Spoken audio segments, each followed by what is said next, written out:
আগামী নির্বাচনে বাংলাদেশের দুইটি দলেই হাড্ডাহাড্ডি লড়াই হবে, বিএনপি আর জামাত।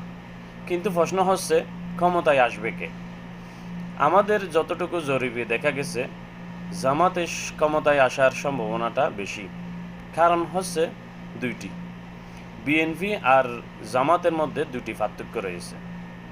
একটি পার্থক্য হচ্ছে জামাত এমন একটি সুশৃঙ্খল দল, চেইন অফ কমন মানি চলার মতো একটি দল, যেখানে কোনো একটা মনোনীত প্রার্থী যদি দলের পক্ষ থেকে না করে, সেটা হাসি মুখে অন্যজনকে নমিনেশন তুলে দেওয়ার জন্য প্রস্তুত থাকে।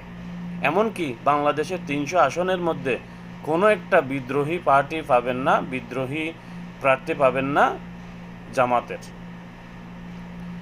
ঠিক একই আসনে আপনি দেখেন বিএনপির দিকে, বিএনপি বিভিন্ন আসনের বিভিন্ন বিদ্রোহী প্রার্থী রয়েছে এবং তাদের দলীয় শৃঙ্খলা এবং চেইন অফ কমন মানার মতো লোক খুবই কম।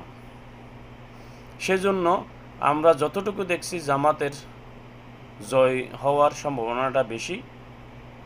এবং আরেকটি কারণ রয়েছে, সেটা হচ্ছে জামাতের ভোট এগুলো প্রকাশ্যে দেখা যায় না, এটা গোপনীয়ভাবে পাওয়া যায়।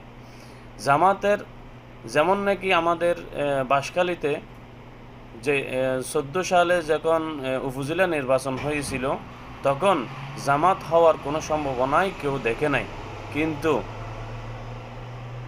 চেয়ারম্যান, ভাইস চেয়ারম্যান, মহিলা চেয়ারম্যান সবগুলোই জামাতে জিতে গেছিল। তদ্রূপ জামাতের ভোট না দেখলেও ভিতরে ভিতরে জামাতের ভোট অধিকাংশ বেশি, তাই জামাত জিতানোর সম্ভাবনাটা আমরা বেশি পাচ্ছি।